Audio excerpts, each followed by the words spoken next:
Many Christians today live without truly knowing what awaits us, but there are those who have been beyond life and have returned with a message that concerns all of us. Brothers and sisters, the testimony you are about to hear is shocking.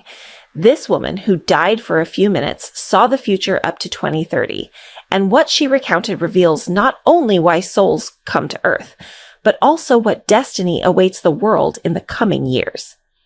It is not fantasy. It is not a simple story. It is a real encounter with eternity, a sign that invites us to prepare. I ask you to listen with an open heart and an attentive spirit, because this message could change your way of looking at life forever.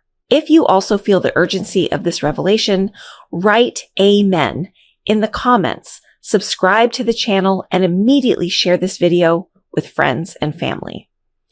This is how the light spreads. Now, let's enter this extraordinary experience together. A week ago, I told my husband and the rest of my family. I got a lot of strange looks, but in the end, they all supported me. I almost wonder if they believed me or if they thought I was making it all up because of postpartum depression. I don't know if it's true or not, but it feels great to get it off my chest. As I write this, I wonder how to explain it to people who have never died or have never been to the other side. So, I'll start at the beginning and work my way through. I found out I was pregnant with our fourth child in January of 2021. From the very beginning, something just felt off. I was told I had a placenta previa when I was 2 months pregnant, which is when the placenta grows close to the opening of the uterus. It increases the risk of miscarriage and other health issues.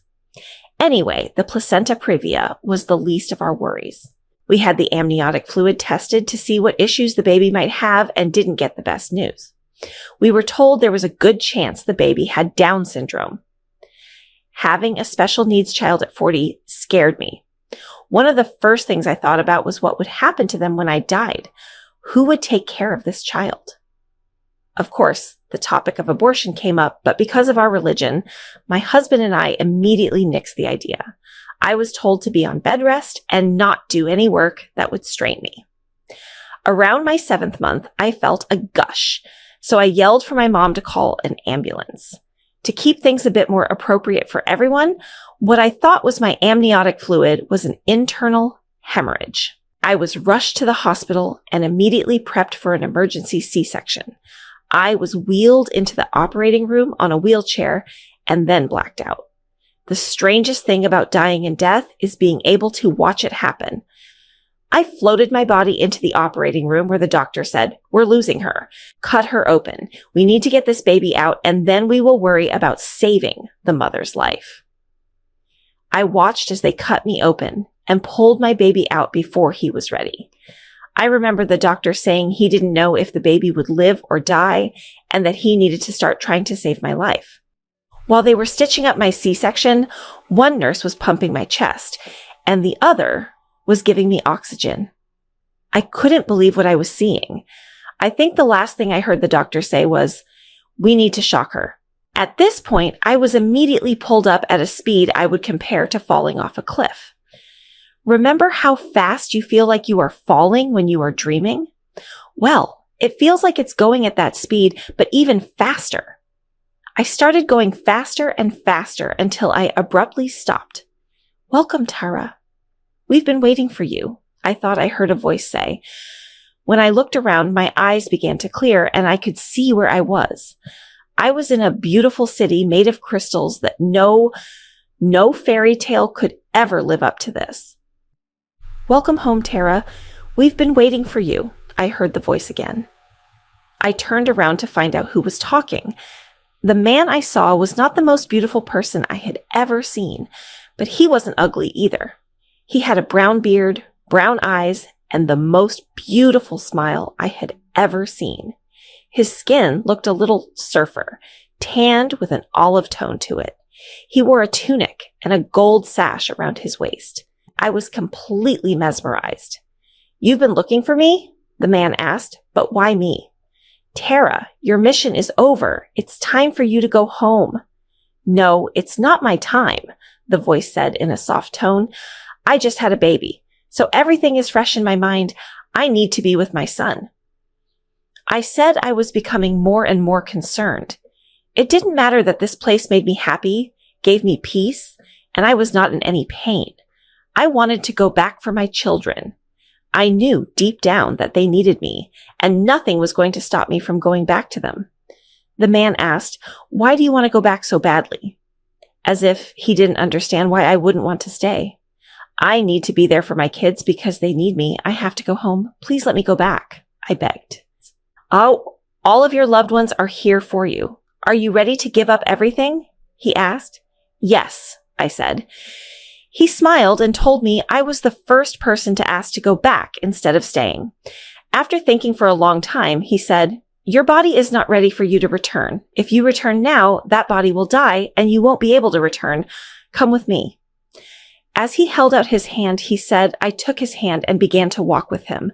The love in his touch made me second guess whether I really wanted to go back. As we walked the streets of the Crystal City, I began to see how my life would go.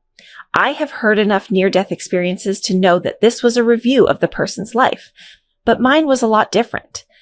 I didn't see a screen or something that played videos. What I saw instead is what I'm going to call residual soul images. I saw myself coming out of God's mouth. I was given life by the breath of God. Then I saw myself begging God to let me come to earth and live with the parents I had chosen. I'm going to skip the boring parts, but I saw myself marrying my husband and our children being born. When I was in the operating room, I saw my death again. I don't know if it's because the soul here is so pure, but when the life review was over, I found myself crying and holding on to this man. "It's okay," as he held me close, he said. "Everyone goes through this when they watch their life from my Father's point of view." "Of course," I said softly. I couldn't help but realize that I was there with Jesus. Maybe it was because I thought Jesus looked completely different, or maybe I wasn't as religious as I thought I was. "My Lord, I'm sorry that I didn't know who you were. Please don't think I'm stupid." He told me that I didn't need to ask for forgiveness, and then he told me that this is what I would find when I returned. As he said this, he pointed to where his Father had a home prepared for me.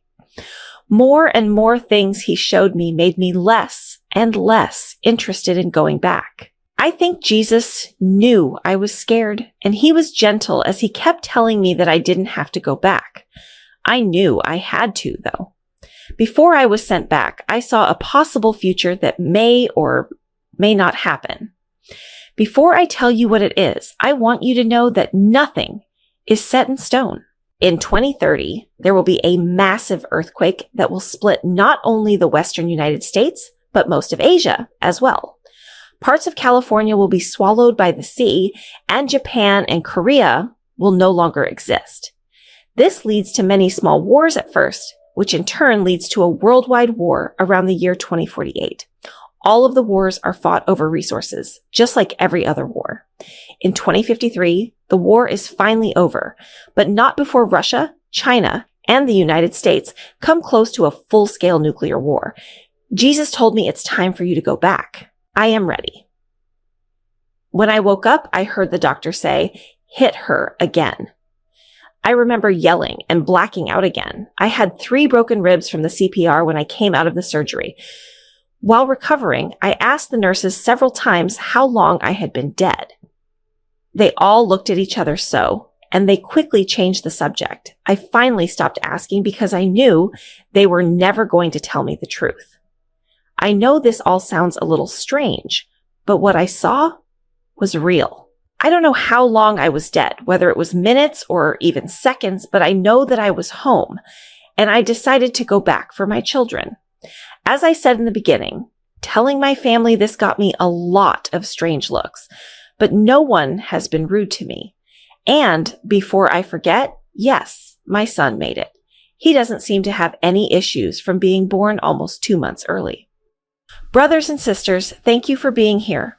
What you are about to hear is not just any story, but a real testimony from someone who has crossed the threshold of life and received a revelation about the mystery of souls and their mission on earth. I invite you to listen with an open heart and without fear, because every word you hear can deeply touch your life. If you also feel that this message speaks to you, write Amen in the comments as a sign of faith. Subscribe to the channel so you don't miss the next revelations, and share this video with your friends and family. This is how the message spreads and reaches those who need it most. Now let's open this spiritual journey together.